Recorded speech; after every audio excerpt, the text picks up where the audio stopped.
Eu gostaria de agradecer a presença de todos e todas vocês e dar início à última mesa desse seminário, Histórias feministas, Mulheres radicais. O meu nome é Mariana Leme, eu trabalho aqui como curadora assistente no MASP, e a nossa primeira palestrante é a Maura Reilly. A Maura, ela escreve sobre arte, é ativista curatorial e executiva de museu, trabalhando atualmente como diretora executiva da National Academy of Design em Nova York. A Maura é autora de diversas publicações sobre arte contemporânea e curadoria, das quais a mais recente é a Curatorial Activism, Towards an Ethics of Curating, que foi publicada pela Thames Hudson neste ano. Reilly é curadora, fundadora do Sackler Center for Feminist Art no Brooklyn Museum, inaugurado em 2007. Ela obteve seu mestrado e doutorado no Institute of Fine Arts da New York University. Maura, por favor.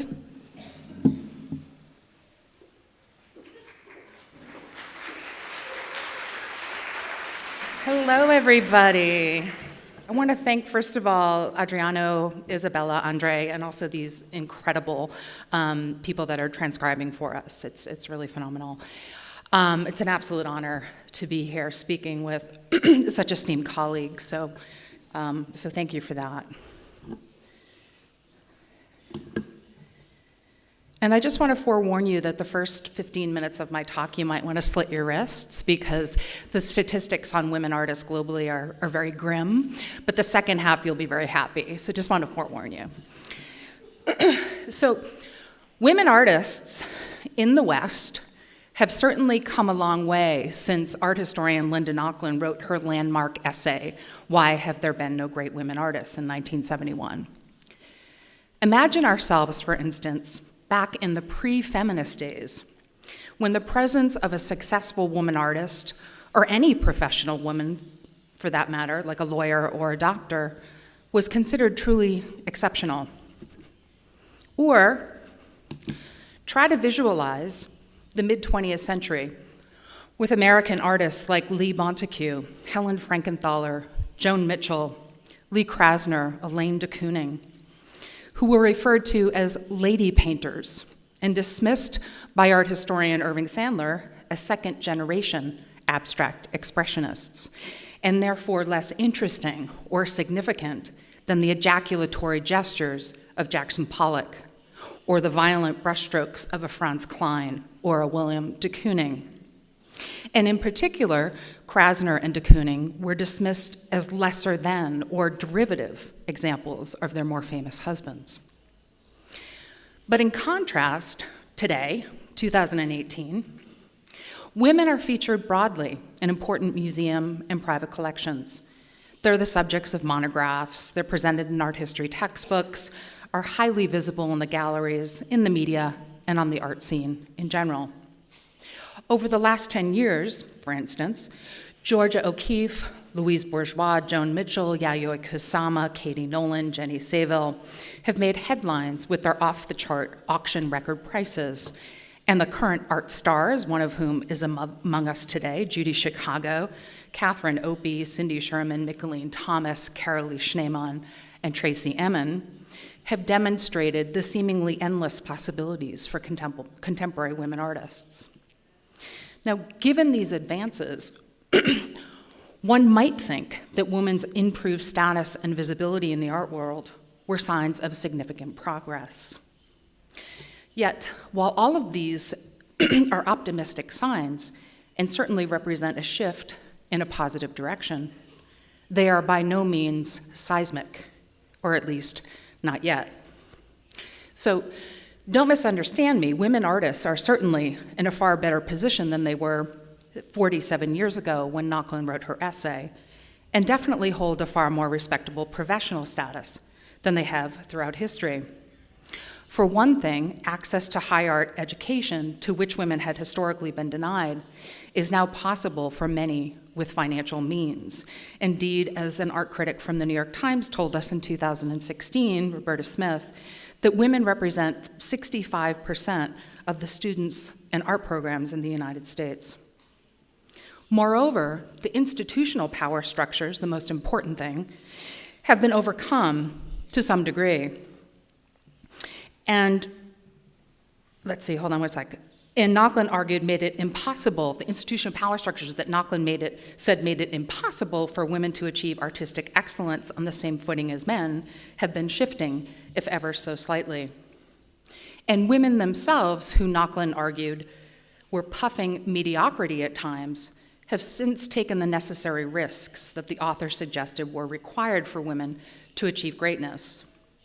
So of course the barriers are lifting, but they have not yet lifted. As will no doubt become clear, the statistics remain quite grim. In other words, it's important not to be seduced by what appear to be signs of full equality in the art world. For it must be stated and restated that women have never been, nor are they yet, treated on a par with men. The existence of a few token superstars does not mean that women artists have achieved equality. Without question, the art world is not yet concerned with the full incorporation of diverse voices into the larger discourse, except, of course, as quote-unquote special or separatist exhibitions, for example, Latin American art, women artists, Islamic art, African American art, etc. The master narratives of art, which exclude large constituencies of people, are presented as natural, and these discriminatory practices are very rarely challenged. I will do so today. Sexism has become so insidiously woven into the institutional fabric, language, and logic of the mainstream art world that it goes almost entirely undetected. Once ferreted out, however, there can be no denying its prevalence. Indeed, the more closely one examines current art world statistics, the more glaring it becomes that despite decades of post-colonial, feminist, anti-racist, and queer activism and theorizing, white male artists continue to dominate the art world. This discrimination against women artists also trickles down into every aspect of the art world: gallery representation, auction price differentials, press coverage, solo exhibition programs, and inclusion in permanent exhibition displays. And I will here disagree with my colleague Katie Deepwell, who I respect enormously, but I will say that, for instance, at the Tate Modern in 2016, when they reopened and displayed their permanent exhibition display, of the 300 artists represented in the rehang of the permanent collection, less than a third were women. But it's much better than what's currently on view at the Pompidou in Paris, where they feature artists, I guess, on 2 floors from 1900 to the present, where 10% of the works on view are women. It's even worse at the Metropolitan Museum of Art, where today, 2018, less than 4% of the artists in the modern section are women. And just take a note, though, that it was better at the bottom here in 1989, where it was 5%. But it's the Museum of Modern Art that gets the worst grade for sex discrimination. In 2004, when it opened its greatly expanded exhibition spaces, including a reinstallation of their permanent collection spanning the years 1880 to 1970, of the 410 works in the galleries, only 16 were women. That's 4%.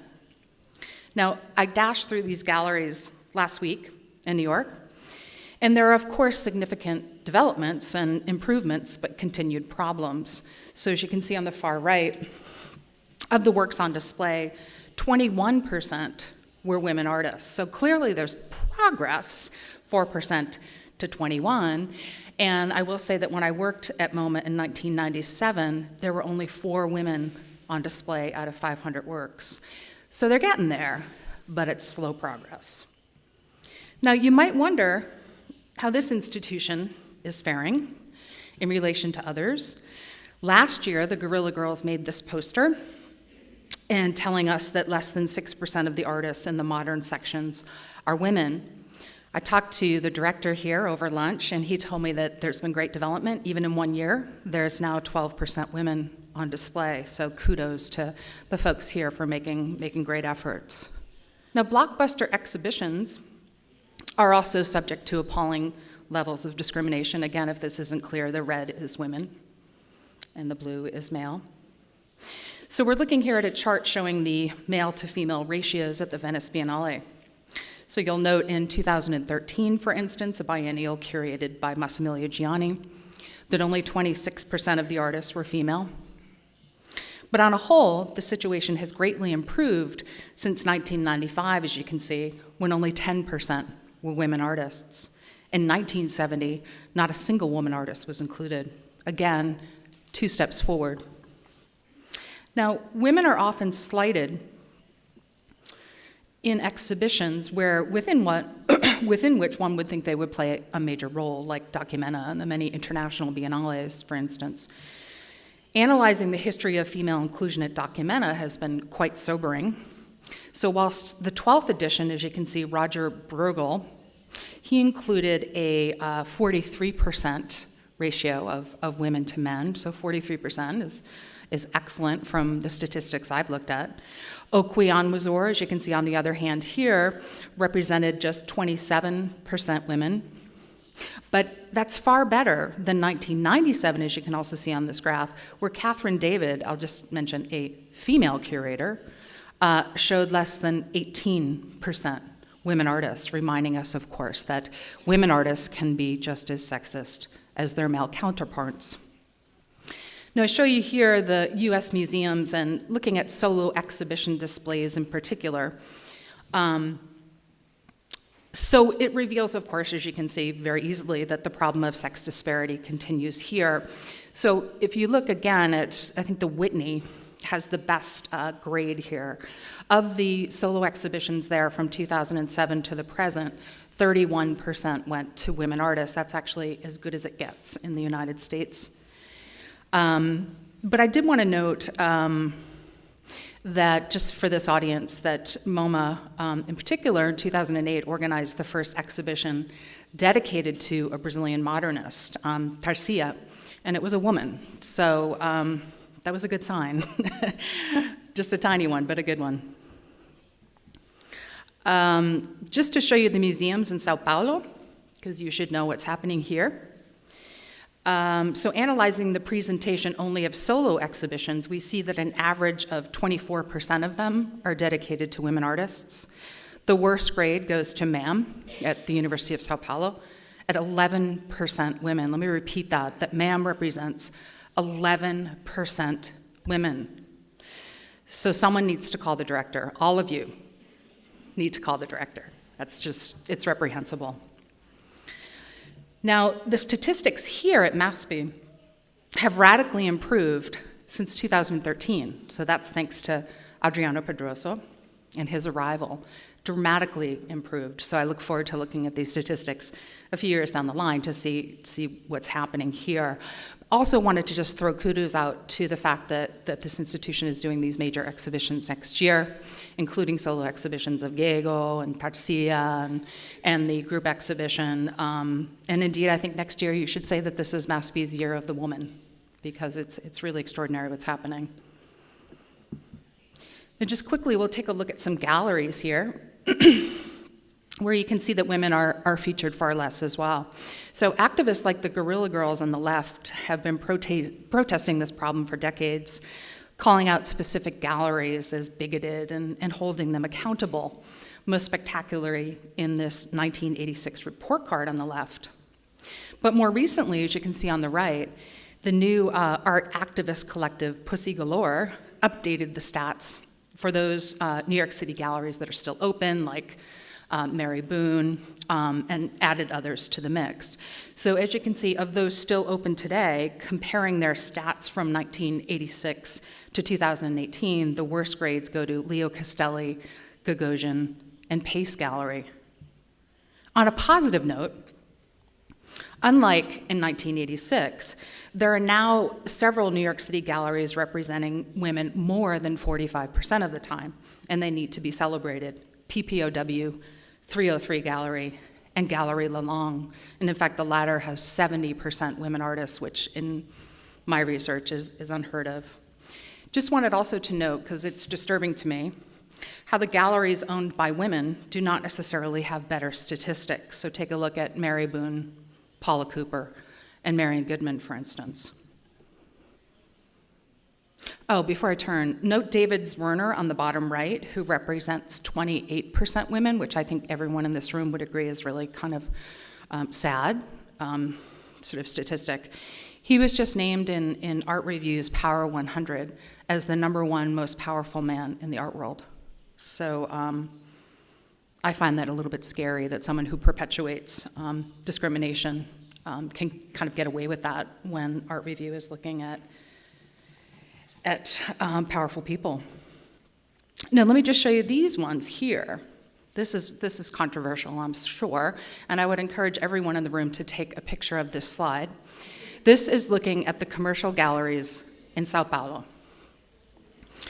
So if you look at Central Galleria, they need some serious improvement. The Zipper Gallery, and pardon my mispronunciation here, Fortes Daloa and Gabriel Galleria get the better grades. They come in at 37% female. On average, however, in Sao Paulo, 26% of the artists represented here in the commercial galleries are women, in comparison to 30% in New York. And again, I urge each of you to please contact these galleries and just really ask them, what's up, right? What's up? Interestingly, I should tell you that Luisa Strina, who represents, you tell me, I can't see it, I can't see that far, 28% women artists, was also named as one of the most powerful people in the art world. Just quickly, we're soon to get over all the depressing stats and move on. Work by women artists obviously is held in comparatively lower esteem by the art press as well. And clearly art critics, if you're out there, need to pay more attention to who they're supporting, promoting, and writing about in the magazines, monographs, and books. And publishers, in my opinion, should be more self-aware and curb overt declarations of sexism in their pages. For instance, this example, 2008, independent art critic Brian Sewall famously declared that the art world is not sexist. It's just that Bridget Riley and Louise Bourgeois are simply second-rate. And that, quote, only men are capable of aesthetic genius. Women artists fade away in their 20s and 30s. Maybe it has something to do with children. Seriously? More recently, this is last month actually, in a magazine, Go London, art critic Robert Dex, I'm glad to hear people laughing already, chose as his headline, Jackson Pollock's artist wife, Lee Krasner, to get Barbican exhibition. If you don't see what's wrong with that, then you're probably in the wrong room. This is, to me, one of the more interesting and something to talk about perhaps during our discussion. So, similarly, in 2015, the art critic for The Guardian, Jonathan Jones, stated this, and this is shocking. The reason that there are no great female artists is, in short, because of men like me. Art criticism defines the lofty peaks of the canon, and it is, let's say, a macho trade. I think to feel a passion for an artist involves a kind of deep identification, a sense of meeting your double, the artist who speaks for you. So by Jones's logic, it is the macho trade of the arts that makes it impossible for women artists to be ranked among the great. To put it simply, men cannot identify with women's art. As he explains, at certain points of my life, I loved both Jackson Pollock and Damien Hirst like they were my brothers.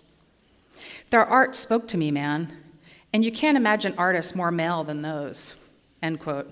Honestly, who knew that Jackson Pollock's blue poles here could only move a male viewer? That embedded in the canvas was a secret camaraderie invisible to all women.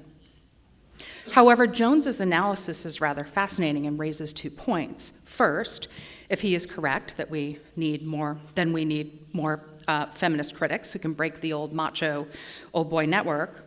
But the bigger issue is one that Nauckland has raised. What is greatness, really? I mean, seriously, what is greatness? And she defines it, of course, as a set of standards made by men for men, which is a paradigm clearly in need of dismantling, which we're trying to do today. Now, I'll just move on to the auction houses, which is an arena where women artists are particularly unequal. So the highest price paid for a living artist is here on the left, Jeff Koons, $58,400,000.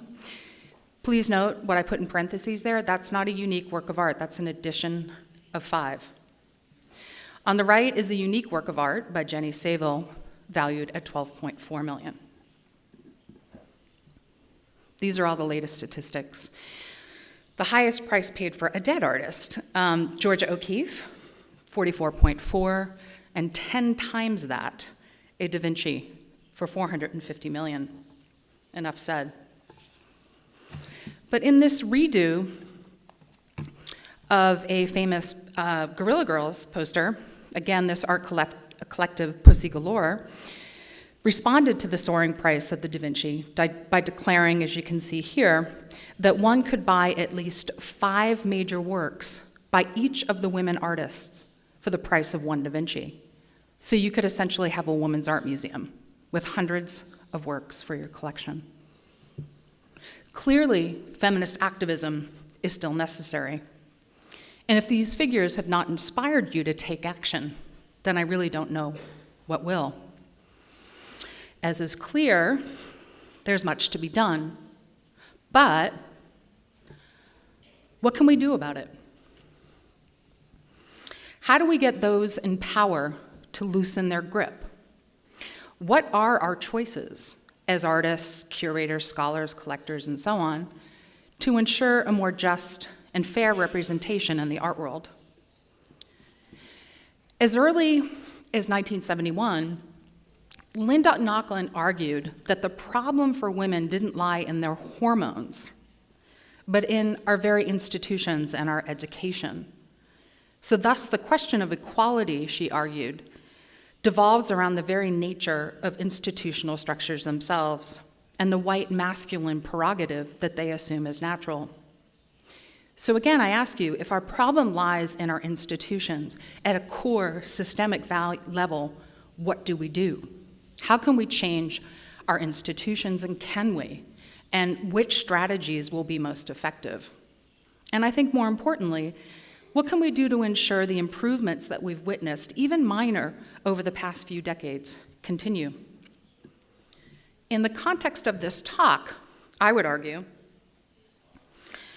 that the best way to take action is to continue to curate feminist and women-only exhibitions. Visit them, bring your friends, spread the word via social media, support the institutions that exhibit the work, and spread the word. In the first decade of the 21st century, and that's what I'm showing you here, feminism returned with a vengeance to the art world, with a slate of high-profile exhibitions, only a selection of which are listed here. Now, these exhibitions built upon the long historiography of feminist art exhibitions beginning in the 1970s with brilliant, brilliant exhibitions like Woman House and Woman Artists, 1550 to 1950. Oops. Now, I call the curators who have worked on these projects post-2000 curatorial activists, and I list a selection of them here, some of the people that I most admire as curators.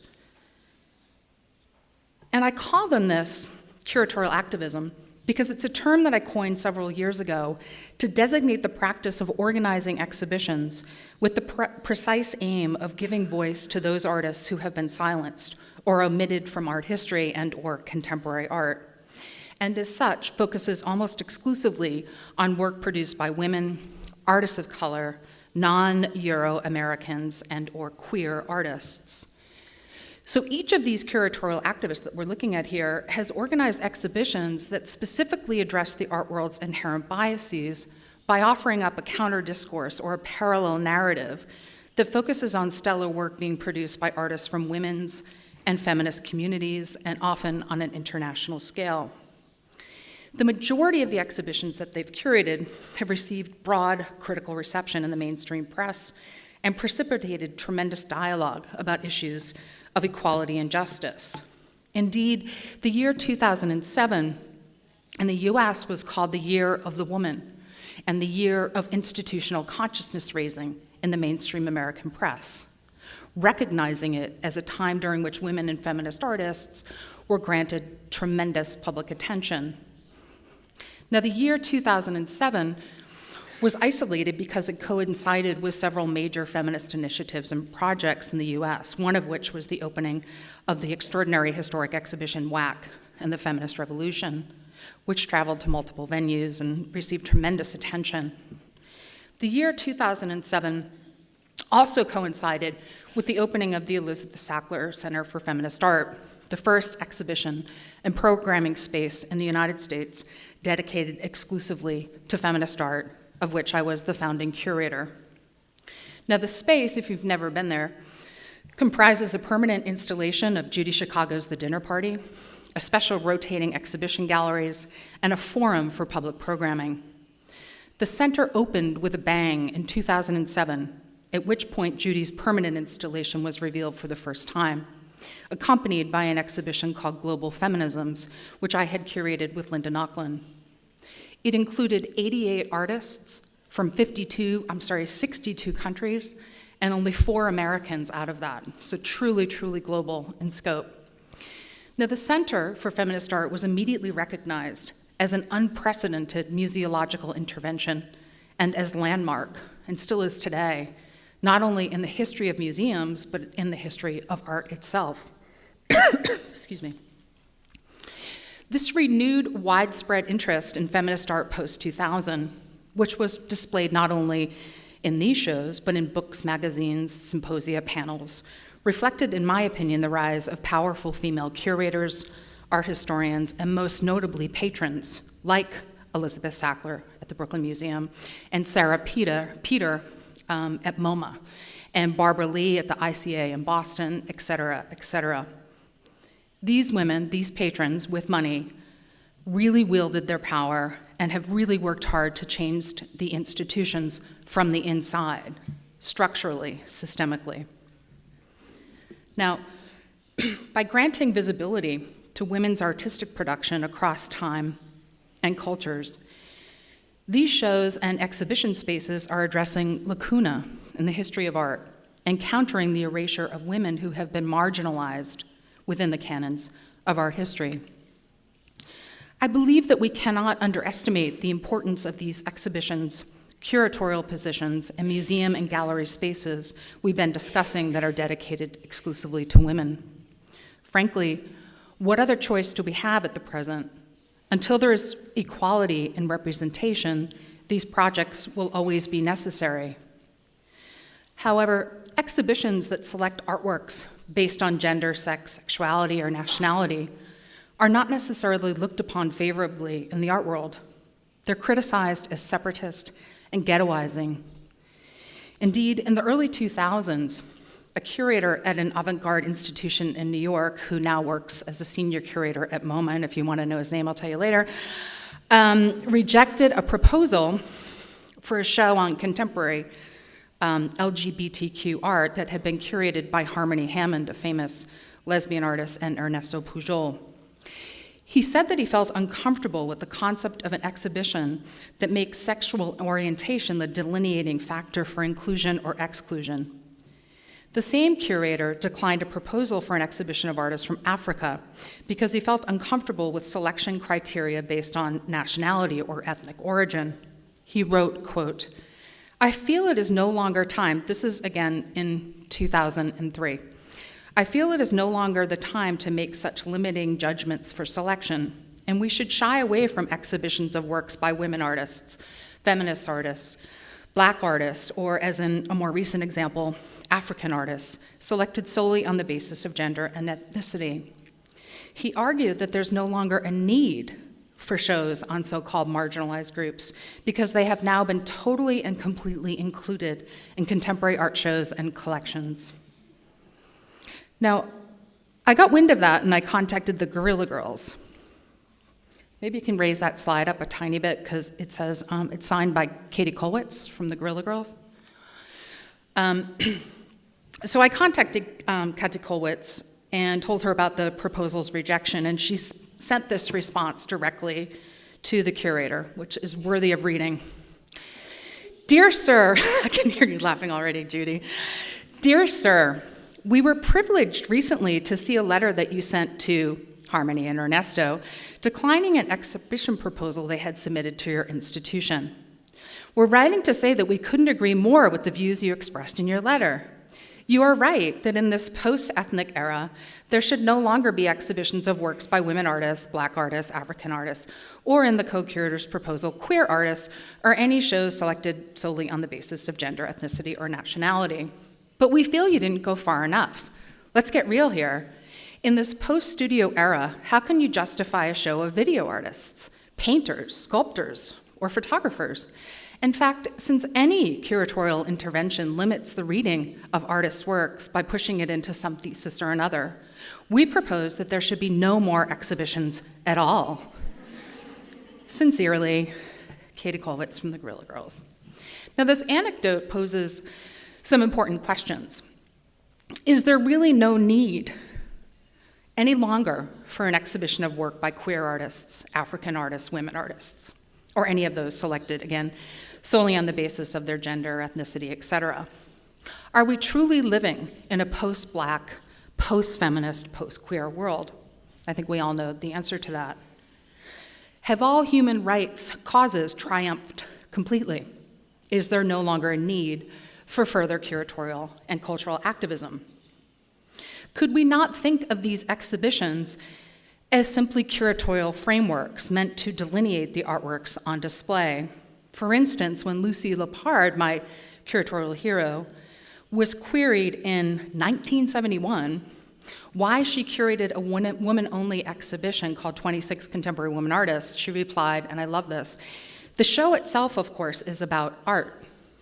The restriction to women's art has its obvious polemic source, but as a framework within which to exhibit good art, it is no more restrictive than, say, exhibitions on German, Cubist, Black, and white, soft, young, or new art," end quote. So while many claim that exhibitions framed around race, gender, and sexuality are ghettoizing, I would argue that these shows function as curatorial correctives. While I long for a moment when there's no longer a need, like Woman Artists exhibition or an LGBTQ show, we're not there yet. After all, greatness in the art world is still defined, as it has been since antiquity, as white, privileged, Western, and above all, male. Yes, as we've seen, women artists have made great strides, but we clearly have quite a ways to go. Without these exhibitions, therefore, women artists will continue to be invisibilized and marginalized, and the key here is visibility, which inevitably helps in terms of the marketplace and in art history. And for instance, just a little aside, the exhibition Woman Artists 1550 to 1950 that Linda Nochlin curated with Anne Sutherland Harris in 1976, they literally, quote unquote, found women artists who'd been overlooked historically in the museum storages, in the basements. They reclaimed them, they pulled them up for view, put them in their exhibition, excavated them. And of course, these are people like Lavinia Fontana, Artemisia Gentileschi, Sofonisba Anguissola, etc. These are now taught regularly, featured in dissertations. In short, what I'm saying is that women-only exhibitions have had and can have a transformative impact. Now, of course, I understand that exhibitions in which artists are selected solely on the basis of gender can be essentialist. However, until women artists have a better foothold, I believe we need to preserve categories like woman, lesbian, Latino, Black, and so on, always knowing that they are already essentialist terms. We must recognize that we live in an undeniably essentialist world. And if we want to use the master's tools to dismantle the master's house, then don't we need to use the language of essentialism to do so? Even at the same time that we realize that terms are exclusionary, at times universalizing, and don't account for important differences between and amongst women. And I'm thinking here, for those of you that know or love feminist theory, as I do, I'm thinking here of Gayatri Spivak, and she has this brilliant concept of strategic essentialism, which means that you act as if identities are stable for political reasons, So, for example, one might temporarily accept the category of woman or black as stable, even at the same time you know it isn't, for the purposes of mobilizing women into feminist political action. She calls this strategic essentialism.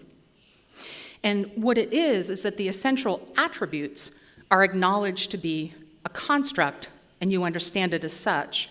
That is, the group paradoxically acknowledges that such attributes are natural or intrinsically, let's start that again.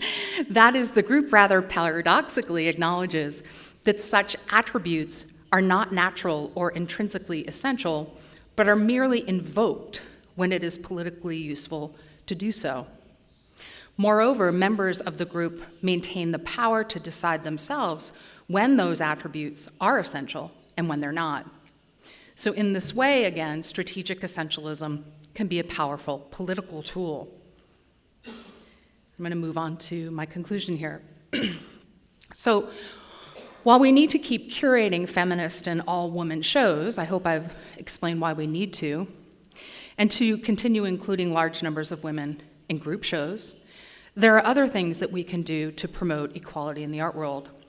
In other words, as I hope I've shown you by having you get in touch with all the gallerists in Sao Paulo, that we can't just sit at home waiting for change to come. We need to be proactive. And we need to take more concrete actions, like the ones we've been discussing today in each person's talk. We need to call out institutions, art critics, curators, collectors, and gallerists for their sexist practices. And yes, we need to keep crunching the numbers. Counting is, in my opinion anyway, a feminist strategy. The figures must be disseminated publicly, though, and shared. By calling attention to disparities like the Guerrilla Girls and Pussy Galore are doing, perhaps arts professionals can pay more attention to whom they are supporting, promoting, writing about, and publishing. And let us hope that the state of false consciousness that, oh, everything is okay for women in the art world, can be undermined by statistics. That the myth of equality can be debunked via the dissemination of these figures, and that individuals, men and women alike, can be called out for their discriminatory practices. I'd also encourage guerrilla tactics to draw attention to discrimination. For instance, just last week at the Metropolitan Museum of Art, the artist Michelle Hartney, figured here, inspired by the Me Too movement, secretly affixed wall labels of her own making onto the museum walls next to works by Picasso and Gauguin.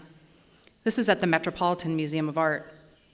And again, she chose them specifically as part of the inspiration from the Me Too movement, because Picasso and Gauguin are undoubtedly two of the worst sexual predators in art history. An easy way to take action is to spread news about women's and feminist art via social media as well. Take inspiration from Jennifer Higgy here. If you don't know who she is, she's the editor of Freeze magazine. And for the past 5 years, every single day, so 365 times 5 years, has posted an image on Instagram by a woman artist with an accompanying biography. People are now using it, for research. It's extraordinary. And I would say, as my last slide here, is that we need to continue to organize and participate in feminist conferences like this. Knowledge is power, and camaraderie is comforting. We need to collaborate, work collectively, and remember that there is power in numbers, because we can't fight sexism alone or in isolation. Another important point that I think, and it's really wonderful today to see so many men in the audience, because it's unusual in a lot of places that I've spoken, is that we can't just preach to the converted, that we need to invite and encourage men to participate. They need to know these statistics too, and I think quite honestly, for the men in the room, I'm sure you found them to be unbelievably shocking. Always remember, and I think this is something that Elka said a little bit earlier, but on a positive note, we have to always remember that change will come. It might not happen as quickly as we'd like, but to try not to feel disempowered and defeated, that we, the people, have the power. And indeed, the people, just for an example, the people in the US flexed their power during our midterm elections last week. when a record number of anti-Trump voters came out in droves and amidst other gains elected a record number of women to the House of Representatives and to Congress. In 1970 in the United States, there was not a single woman in Congress. Now there will be 118. So again, the people have the power, we have the power to make change. So in the end, instead of denying statistics or ignoring the subject of gender altogether, we need to stop making excuses and to face these issues head on in order to come up with solutions, possibilities, and strategies for addressing these inequities. We need collectively to change what is, in the end, a very challenging situation for women artists. Now is the moment for us to work together to acknowledge the problem, to come to a resolution so that all peoples and their creative outputs have the opportunity for equal exposure. And I truly believe that with a little bit more energy and a lot more activism, that creating a more just art world doesn't have to be a pipe dream. Thank you.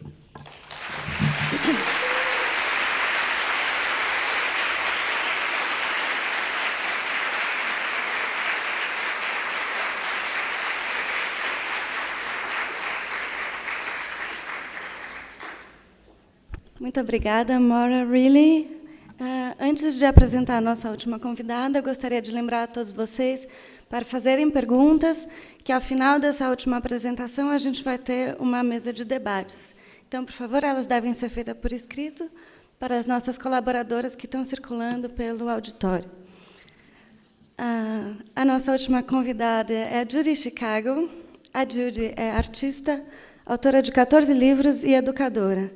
Ela é conhecida por seu papel na criação de um programa de arte feminista de educação artística na Califórnia, durante o início dos anos 70, e por seu trabalho monumental The Dinner Party, 1974-79, hoje pertencente ao Elizabeth Sackler Center for Feminist Art, no Brooklyn Museum, em Nova York.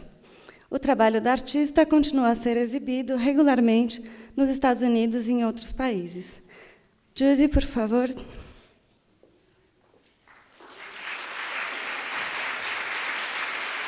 Hi. I often say that if you live long enough, you'll never know what happens. And today, that came true, because suddenly, my being an essentialist has been redefined and celebrated. Yay! I've always been a strategic essentialist. Okay, enough of that.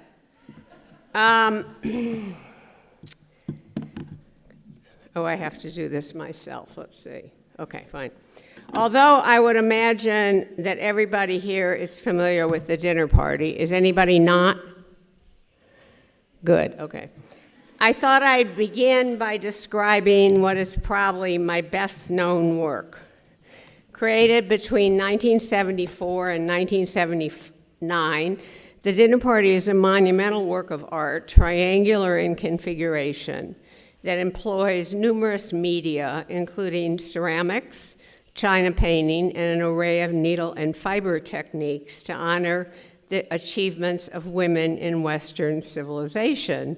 Or as I sometimes describe it, the dinner party is a reinterpretation of the Last Supper from the point of view of those who've done the cooking throughout history.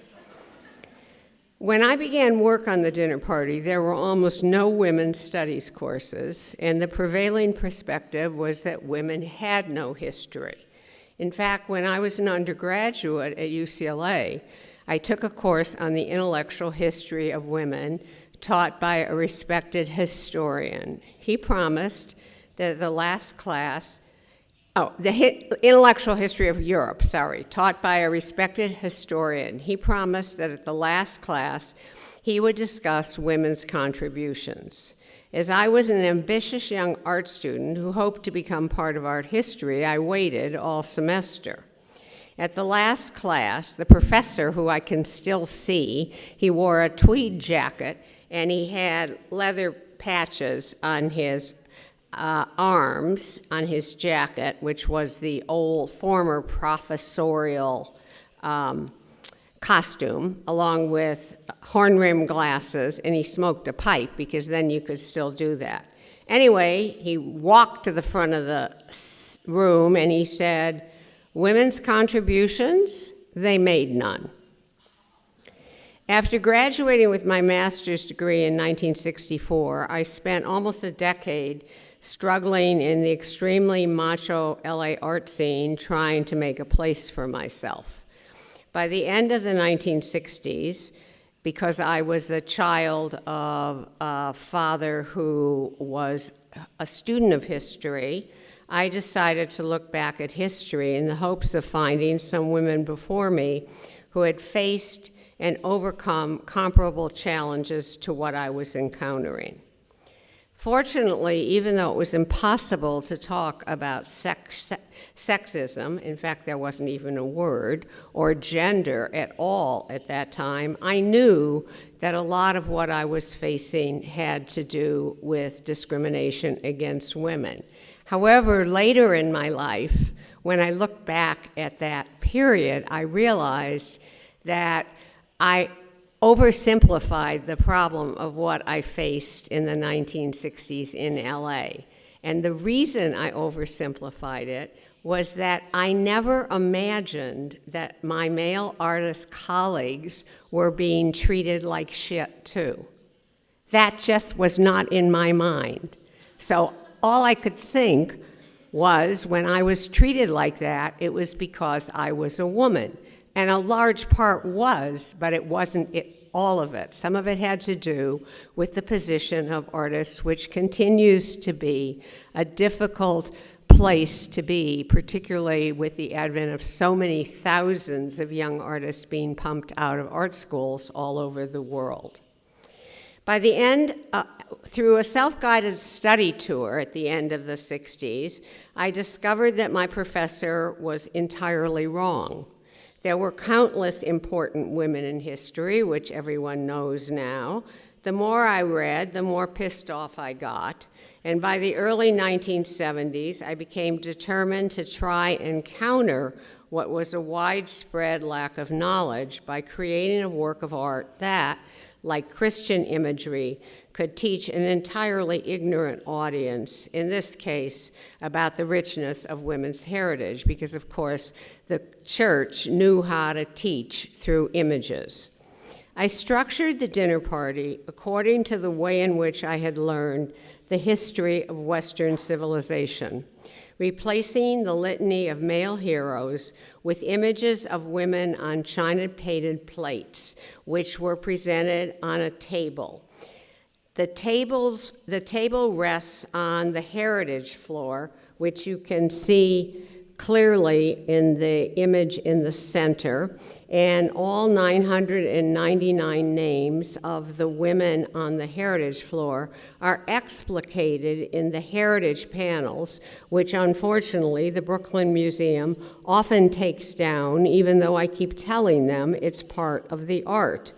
And one of the reasons I'm very upset about this repeated occurrence is because one of the things I learned when I was studying women's history was that the idea of pulling yourself up by the bootstraps is really a fantasy. All the women who achieved did so in a context of support. And the names on the floor are grouped in streams that emanate from each of the place settings to represent the long streams of achievement that is symbolized by the woman at the table. My choice of techniques, china painting, on plates, was intended to suggest that instead of being known and revered, women's achievements had been consumed or erased. My choice of porcelain painting required an intense 2-year apprenticeship in china painting, which was almost entirely in the hands of women. Although by this time I had studied other fringe techniques like spray painting and fireworks, I had always been one of the only women in a male-dominated situation. For example, when I went to auto body school to learn how to spray after I got out of graduate school, I was the only woman among 250 men. They made me wear this long white coverall. Somehow, I think they thought that if I bent over while I was spraying, all 250 men would expire from seeing my breast if it happened to emerge. But in the China painting world, it was a definite advantage to be a woman. After I completed my apprenticeship, I set about fusing China painting with my imagery, which I deliberately tried to make more visually accessible so that it would be understandable to a wide and diverse audience. By 1974, I was ready to begin the dinner party. For the first year and a half, I worked alone. At some point, I decided that I wanted the plates to rise up to symbolize women's intensifying struggle for liberation. And as I often say, then my problems began. No. By then, I had also made two other crucial decisions. First, I was going to put the plates on the wall, like paintings.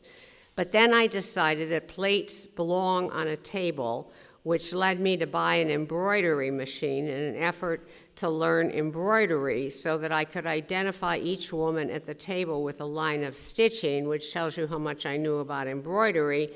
When I had a huge team of needleworkers, they all used to joke. Yes, Judy used to think that she was going to put a 48-foot tablecloth through the embroidery machine and embroider lines of stitching in a circle 13 times. Also, the amazing part about the discovery I made during the dinner party is that I have an ability designed for needlework is that I can neither stitch nor sew. In fact, when I married Donald, the love of my life and my partner of 33 years, I used to throw away my shirts if a button fell off.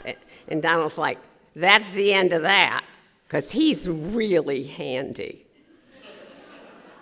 Anyway, the second realization was what I said, that every woman represented on the table, her achievement grew out of a long context of support. And that's when I came up with this idea of the porcelain floor and the idea of the plates rising up and then needing to embroider the names. I started looking for a ceramicist, an art historian, and a photographer who ended up having some needlework skills. Okay. These are images of the dinner party studio, about which much has been written, the studio environment. Most of it is really inaccurate. By the end of the project, 400 people had contributed in some way, not all of them women. But basically, there was a core group of about 20 to 25 people, and there were always men around. They just weren't the majority, which meant they couldn't take over. Nor were most of the participants artists, as the project required a fusion of skills, including industrial design, fabrication, graphics, ceramics, research, and needlework, which you see we organized at various teams, and each team had somebody who was in charge based on the most qualified person, irrespective of gender. Most of all, the dinner party project required organization, and one of the first people to work with me was a young art history graduate student dropout named Diane Gellin. She decided that this was monumental in terms of my ability to become the artist I wanted to be. She decided, because she was an arts history student, she knew about the history of major ateliers run by men, and she knew that what had allowed male artists to flourish across the centuries was support. And she told me that she was going to give me support like that. And one of the things she did, some of the core group of the dinner party studio were paid, but not Diane. Diane refused to take a salary. Instead, she drove a bus to support herself because she used to say, if you don't hire me, you can't fire me. And I was like, one minute I hated her, the next minute I loved her. She was really smart. Okay, so Diane was the person responsible for the organization of the dinner party studio, which was structured according to feminist principles. What that meant was to always remember what one of the earlier speakers said about listening, that every voice is important. Accordingly, we made room for people's feelings at our Thursday night potluck dinners, although we enforced a work environment the rest of the time. And we also encouraged people's input in the collaborative process that I employed, which is a lot like my feminist art education principles, going around in the circle, making sure every voice is heard. But the dinner party, and this is a really crucial point because it's been misstated often in textbooks and the way the dinner party is taught. The dinner party was not a collective. Everyone worked on my images, and I maintained aesthetic control. However, because the piece was so ambitious, there was plenty of room for everyone's ideas, especially after I decided to include needleworked runners that would act as the frame for each plate and provide visual information about the environment in which each woman lived. I also decided to incorporate not only the aesthetic motifs of the time, for example, the Hatshepsut plate, which honors one of the 4 female pharaohs of Egypt. The plate is done with Egyptian motifs. Well, so is the runner. In fact, there are kind of hieroglyphics that run up the side that praise her reign, and if you're not an uptight Egyptologist, you can actually read it. Anyway, the picture that I was recounting in the piece is something Katie Deepwell talked about. It's the story of repeated erasure, which is symbolized by the porcelain heritage floor where the 999 gilded names come in and out of view as one walks around the dinner party table. When I did the dinner party, with the hubris of youth, not only did I think I was going to tell the history of women in Western civilization with my paintbrush, but I also thought, or I set out, to try and create a work of art that could overcome the erasure of women's history that the piece recounts. And as you've heard from speakers today, many people realize that we are in a cycle of erasure. And that is a cycle that has to be continually pushed back. Maura talked about the long struggle for change. I'm a student of history. I'm a student of women's history, which tells a story of pushing forward, pushing backwards, pushing forwards, pushing backwards. Unless there are enough people to push back, erasure, fascism, racism, sexism, all the isms that people in this room feel constrained, rightly constrained by and angry at, will triumph. And that's why Maura's statement about activism is so important, and understanding feminist art as activism. As to Katie's comment about art theory and art practice, in the early 70s, believe me, there was no theory. The practice was the theory. Okay. The next series of slides is titled Around the World with the Dinner Party. The dinner party opened in 1979 at the San Francisco Museum of Art, where it was a huge success. 100,000 people stood in lines lasting as long as 5 hours, and the bookstore made so much money that they bought a computerized cash register that they named Judy. Moreover, and this is really important, because of the director, Henry Hopkins, the San Francisco Museum was the first art institution to open its doors to feminist culture. Over the opening weekend, there were a myriad of related feminist activities, exhibitions, panels, discussions, and performances. The performance artist Karen Finley started her career doing a performance for the lines in front of the San Francisco Museum. She did a piece called The Cocktail Party, the 39 greatest cocks in history, who were presented by gay guys on roller skates with images on paper plates. Vidal Sassoon was presented as a blow dryer. Initially, the museum planned to tour the dinner party, and they had lined up several institutions.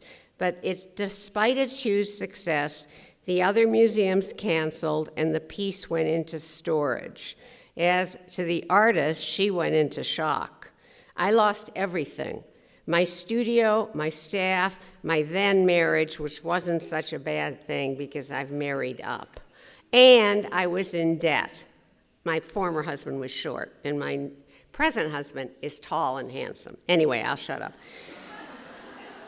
After the dinner party, I had to start all over again.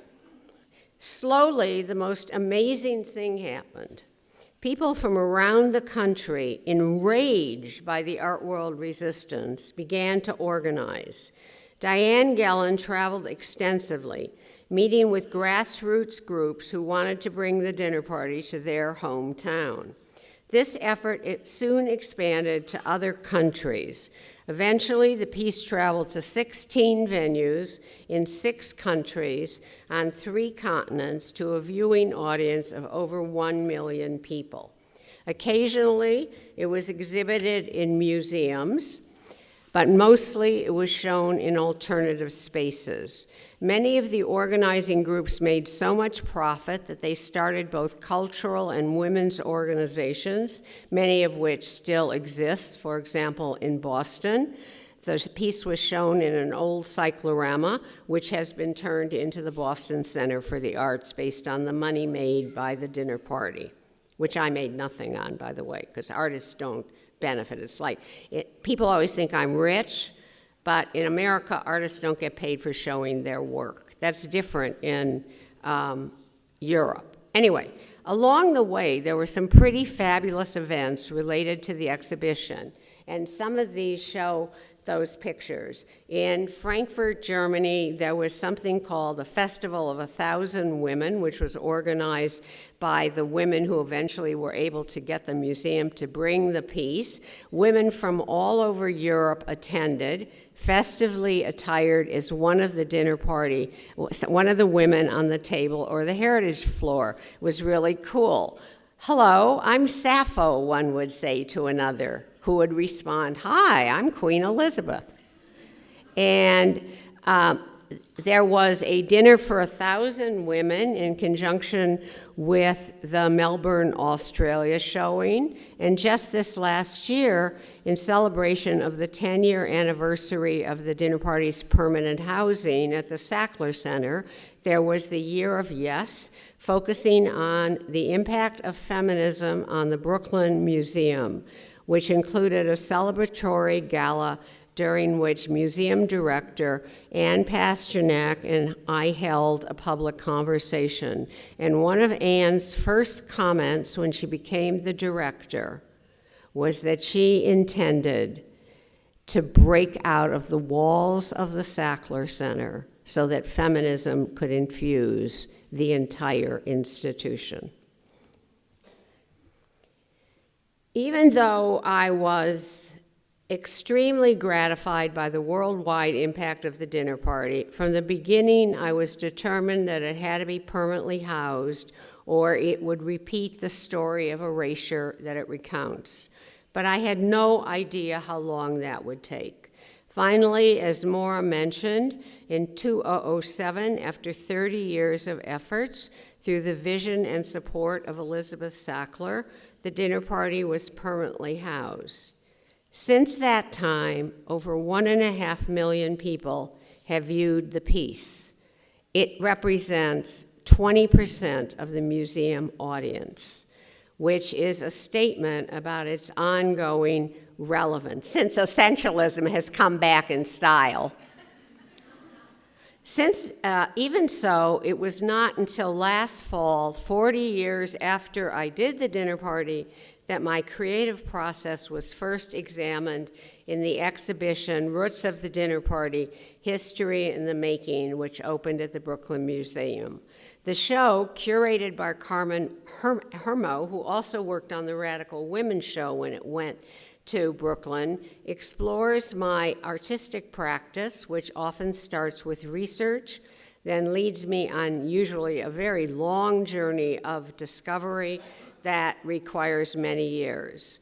Although the dinner party is only one work in an immense body of art, for a long time it blocked out the rest of my production. In fact, I used to say, I hope I live long enough to see a time when people begin to understand and see the dinner party as only one work in a prodigious body of art. Happily, in the last 5 years, this has changed, and I'm now having exhibitions across my career, and people are discovering that I've created a number of projects and series working both alone and collaboratively. In December, in conjunction with Miami Basel, I'm having a 3-decade survey show at Miami Basel, at Miami ICA, along with an exhibition at Nina Johnson Gallery of my fireworks, which for a long time nobody knew about, and which fortunately I've had the opportunity to resume doing.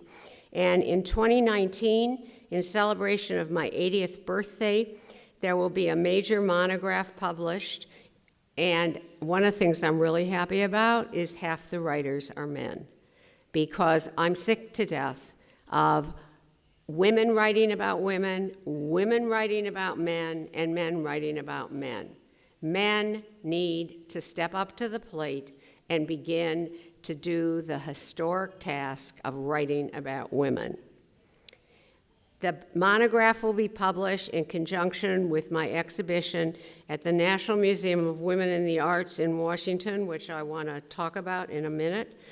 That new project is called The End, a meditation on death and extinction. It's my most recent series in glass, porcelain, and bronze, and I was sad to see that nobody, at least since I've been here in this room, has mentioned the National Museum of Women in the Arts. One of the reasons erasure continues is because we do not have enough of our own institutions. It is through institutions that culture is passed on. The establishment of the Sackler Center is an important milestone, but we need our own institutions. As long as the Museum of Modern Art is the Museum of Men's Art, we need our own institutions. And the National Museum of Women in Arts, to which I am deeply committed, is one of the few institutions in the world whose agenda will never include erasing women. That is why I'm giving my visual archive to NEMWA. That is why I have been working with NEMWA to collaborate with the Schlesinger Library for the History of Women in America, which is at Harvard, which will never go out of business, and Penn State, where my art education archive is. My paper archives are at the Schlesinger. My art education archive is at Penn State, and Penn State is one of the 2 premier art education institutions in America. And NEMWA, the 3 institutions, are working together to create the Judy Chicago portal, which will make my archives accessible around the world digitally. And I have spent a great deal of time focused on how I and my work can overcome the ongoing erasure. It is a responsibility. Until we have our own institutions doing that job, it is a responsibility that women artists have to take on for ourselves if we expect our work to survive. Okay, last, I'm coming to the end. I want to talk about the ongoing impact of the dinner party, which, in addition to countless publications, projects, and events like some of those I cited, like the Festival of 1,000 Women, blah, blah, the dinner party continues to inspire activities around the world. For example, a traveling exhibition that involved place settings created by inmates of the York Prison for Women in upstate New York. The Heritage Project, done by 50 students in Edinburgh, Scotland. A dinner on triangular tables recently by 29 female chefs with 7 courses based on the dinner party as part of Art Toronto. And many undertakings by young women artists like Vagina China and Club Clitoris, along with the ubiquitous pussy hats that were part of the anti-Trump protests. In fact, I had a dialogue with one of the creators of the pussy hats, and when I get these questions, I love it. I just love it. When I get these questions, which sometimes I get, about the vulva imagery on the dinner party plates, I burst out laughing because I'm on Instagram. And I see all these posts on Instagram, like Vagina China, Club Clitoris. I'm like, excuse me, the dinner party plates are really tame compared to what's going on all over the world. Yes, pussy power, yes! Anyway, when I started out to create a feminist art practice in the early 1970s, no one could even conceive of female-centered art, and for anyone who studied the dinner party, you know it was met with shrieks of outrage and critical vitriol, which the hardest part for me was that came from feminist critics, many of whom wrote in language that sounded exactly like the misogynist male critics. By that time, and this is one of the problems with feminist theory, which I celebrate the way in which it's expanded our concept of feminism and the importance of intersectionality. At the same time, feminist theory entered the academy.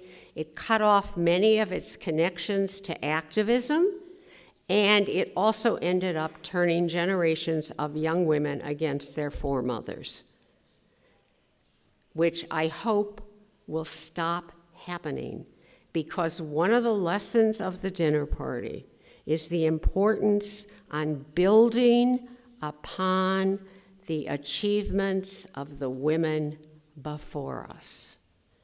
Building upon those rather than reinventing the wheel, starting over again, coming up with the same imagery that feminist artists of the 70s pioneered, building on the achievements of our foremothers. That is how progress takes place. And as people have been saying today, 50 years after the dinner party, so much, since I was a young woman artist, I guess it's 40 years since the dinner party. The decades are just flying by when you get this old. No, anyway. Now, so much has changed, largely through something that the dinner party represents, the power of art. But art can only realize its power if artists stop talking in tongues, which is what a lot of young artists are taught to do in art school. When Mara was talking about the art schools and the institutions, unfortunately, many, many young artists are being taught to talk in tongues, which means to make art about subjects that very few people care about and very few people can understand. For example, the difference between the Radical Women Show and the Biennale.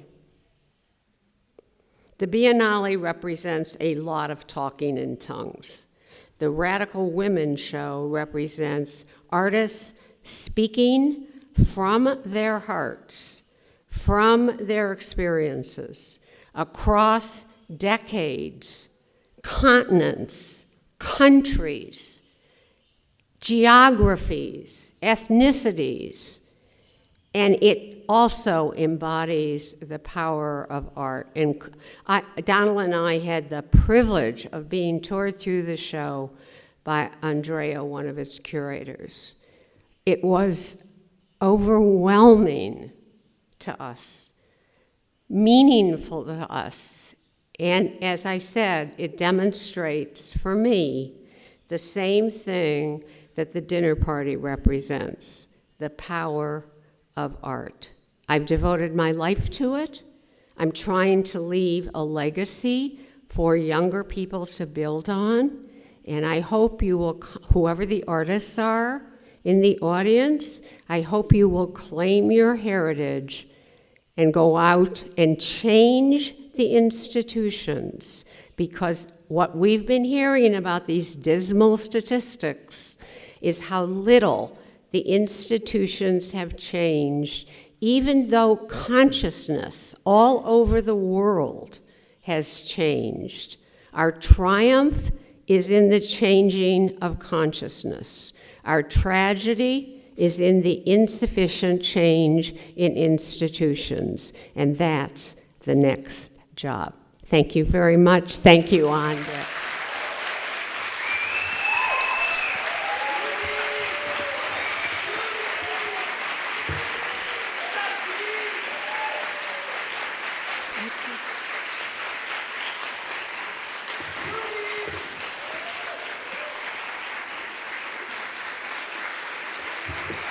Thank you.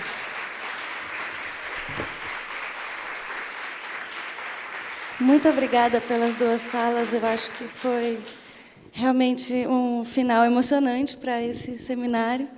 Eu gostaria de começar falando de uma coisa que surgiu nas duas falas e que também é um debate que vem ocorrendo ao longo do tempo. Em primeiro lugar, definir mulher já é uma coisa muito difícil, né? O que é uma mulher como categoria jurídica ou categoria biológica, enfim. E eu achei muito interessante essa estratégia política do essencialismo. Então, não só reduzir, porque existe essa dimensão de reduzir toda a diversidade das mulheres a uma categoria mulher, que não se sabe muito bem o que é, mas como isso pode ser uma estratégia política justamente para levantar esse tipo de questão, né? Então, eu gostaria que vocês duas comentassem um pouco mais sobre essa ideia do essencialismo e a política que ele carrega. Okay, is this on? Yeah, okay. I think that the feminist theorists, with all due respect, did a great disservice to feminist activism when they attacked the 70s generation of feminist artists as essentialist and attacked the dinner party as reducing women.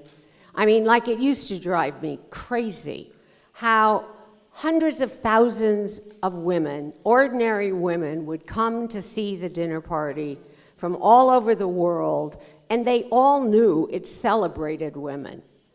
But these academic theorists were arguing something so contrary to reality and teaching it. And what it did is it prevented younger women from building on the gains of the 1970s feminist art movement. So, for example, at CalArts, where I taught briefly and couldn't stand, you know, we did Woman House and that was it, and then I left. But CalArts erased the history of the feminist art program and Woman House from its institutional history. So in the 1990s, young women at CalArts who are experiencing exactly what my students from the 1970s were struggling with, and was the reason I set up the feminist art programs. They found the feminist art programs archives in the dumpster. They had to unearth the history all by themselves, all over again.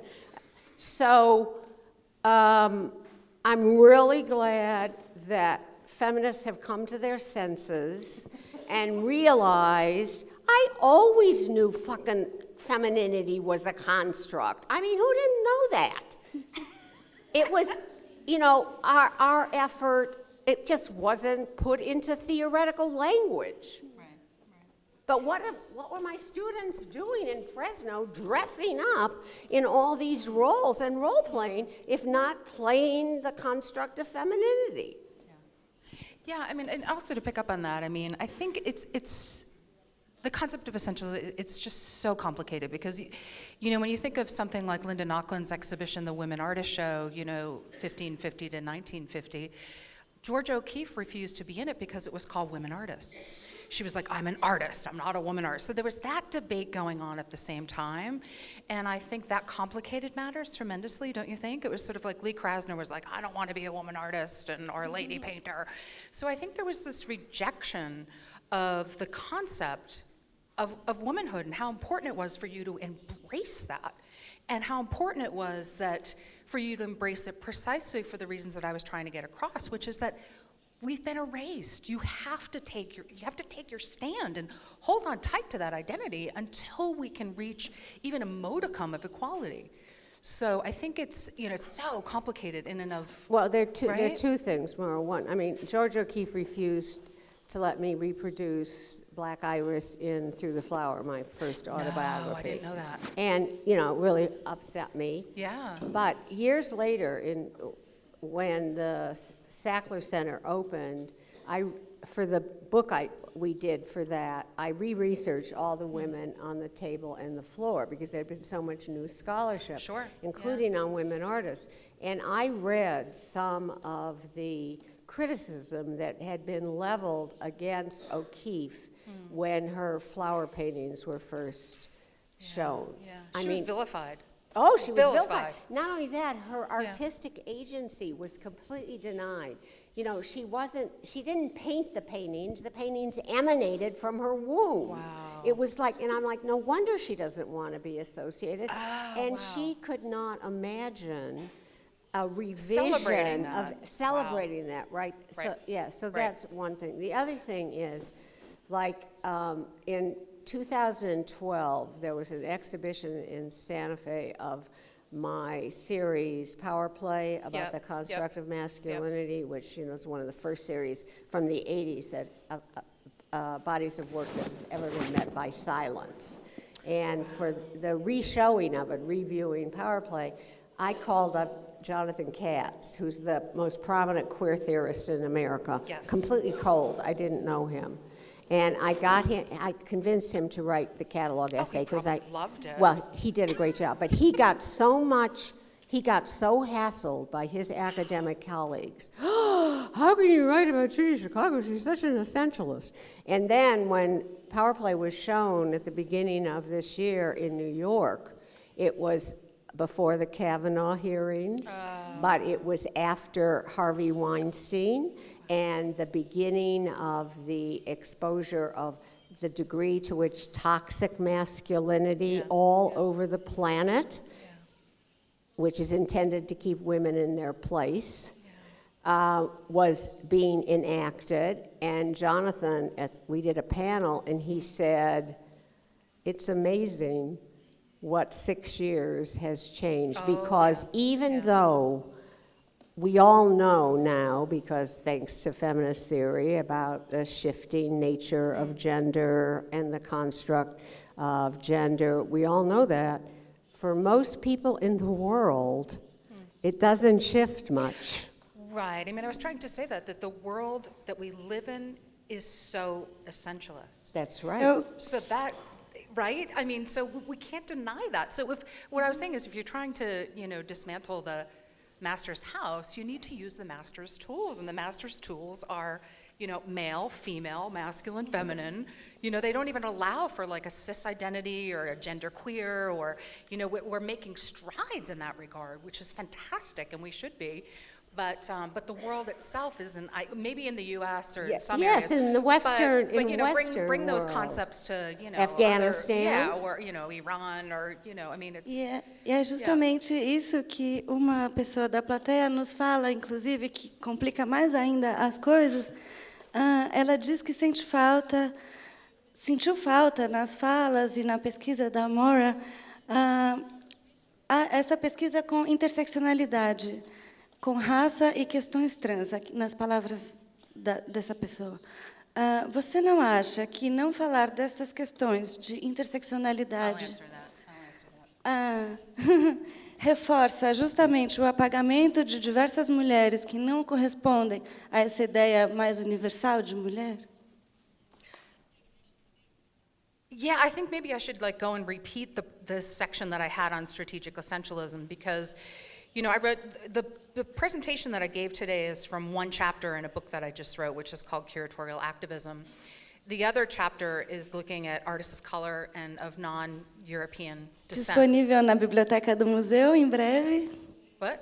O seu livro disponível na biblioteca do museu em breve, para quem quiser consultar. And then the other chapter is looking, so the second chapter is really looking at issues of intersectionality, racial and ethnic intersectionality. And the final chapter is looking at queer. So it's an LGBTQIA, as in intersex and asexual.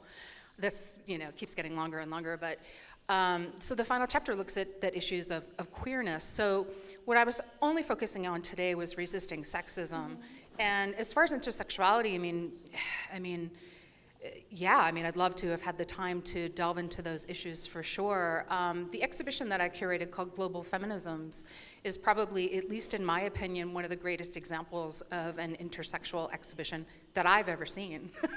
So I'd love to see more of it. I'd like to add to that. Also, I think that there's, again, a great misunderstanding of my generation of feminist artists and what we did and didn't understand, and also a lack of knowledge about history, which is something Katie Deepwell was talking about.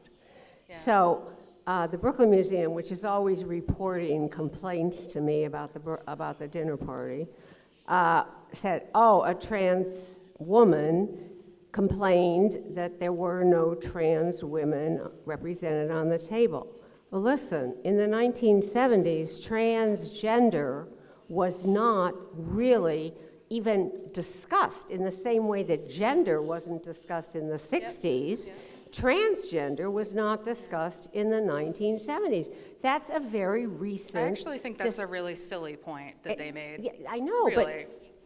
But it reflects what Katie was talking about not understanding history, right, exactly. Not building on history, and also seeing everything through a personal lens. The last thing I want to say is that one of the things I'm really happy about in the Miami ICA show, 3-decade show that's opening in December, is there's a painting that very few people know that I did in the 1970s that is titled Heaven is for White Men Only. Yeah, and it's a series of multicolored bars, barring anyone but white men from history.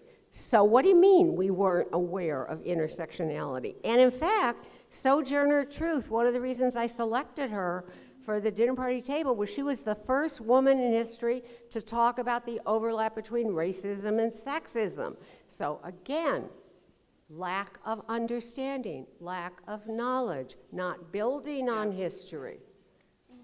And having a kind of personal guttural reaction without actually thinking about what you're saying is also something. Sim, exatamente. Yeah. Seguindo pouco nesse sentido da história, essa importância de nós trabalharmos tanto com toda essa história e essa trajetória, essa herança, não é, que nós temos, e também trabalhar em conjunto, que apareceu na fala de vocês duas, eu gostaria muito também de conectar essa herança histórica e esse trabalho em grupo, em conjunto, porque uma pessoa pergunta como impedir a censura a partir de um governo extremamente misógino, de extrema-direita. O que a gente poderia fazer para proteger as exposições, para fazer mais ainda exposições e trabalhar em conjunto e de novo, empurrar, não é? Essa luta de forças, como a gente poderia fazer? Well, personally, I mean, it's, God, the concept of censorship is since the beginning of time, right? I mean, and in the U.S., it seems that the far-right governments that rear their ugly heads more frequently than we'd like in the United States. But I'm thinking of, even the Robert Mapplethorpe show, which was censored and shut down, actually, by Senator Jesse Helms in 1989. Or even as recently as a few years ago, we just mentioned Jonathan Katz as one of the most important queer theorists. He had an exhibition in D.C. that was shut down. Not shut down, but had a work that had to be removed because of our right-wing government. So, it's consistently happening. How you avoid it, I don't know. I know that Jonathan knew it would be problematic, but good on him that he put it in there anyway, and I think we have to keep doing that. And if we're shut down, I mean, for me, at least in my opinion, I would be contacting every press member across the world to make sure that it was getting the kind of attention, therefore, that it deserves. So, I mean, how do you fight back against it other than by publicly sort of denouncing the denouncers, I guess? Okay, I would like to tell a story about what's happening right now in Donald's and my life. But the cats? No, it's not the cats. I could tell that story, but I'm not. No, but I just want to make sure we're only going to have one more question because I'm old and I'm getting tired. Okay? Sim, okay. Mais uma. Okay. Então, but I want to answer this. Claro. Okay. Donald and I live in a very small town in New Mexico, 7,000 people, predominantly Hispanic. We've lived there for 26 years, long enough so that people begin to see us as belonging to the community. The mayor of our town, we own a small building. My nonprofit organization, Through the Flower, owns a small building across the street from us where we used to do art exhibitions and events, and then we got too busy and we stopped doing that.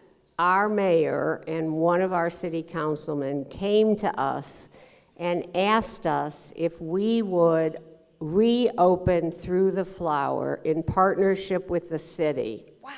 To tell the story of Donald's and my life in Berlin and show some of our work. That's wonderful.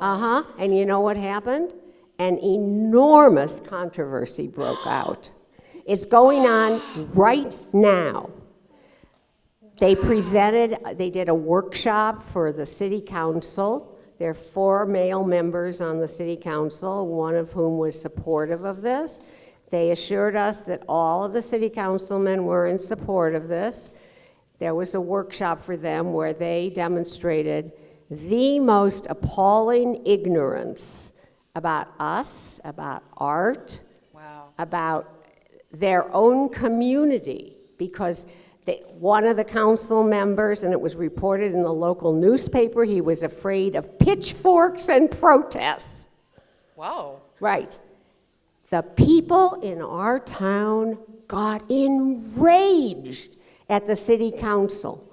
They started posting on Facebook pictures of the councilman who they labeled the Progress Prevention Squad. And wow, there's this whole struggle going on in our town trying to stand up, and they brought in some preachers, some evangelical preachers. I mean, it's amazing. Again, we're artists. But when I said, art can, in fact, be a vehicle for change. In our town, whatever the outcome of the city council vote is going to be, we're going to open our space do it anyway. with this incredible community support. And that is the only protection against censorship. Yep, agreed. Very well stated. Parabéns. I'm willing to take one more question. Judy can take a nap, but... Okay, good.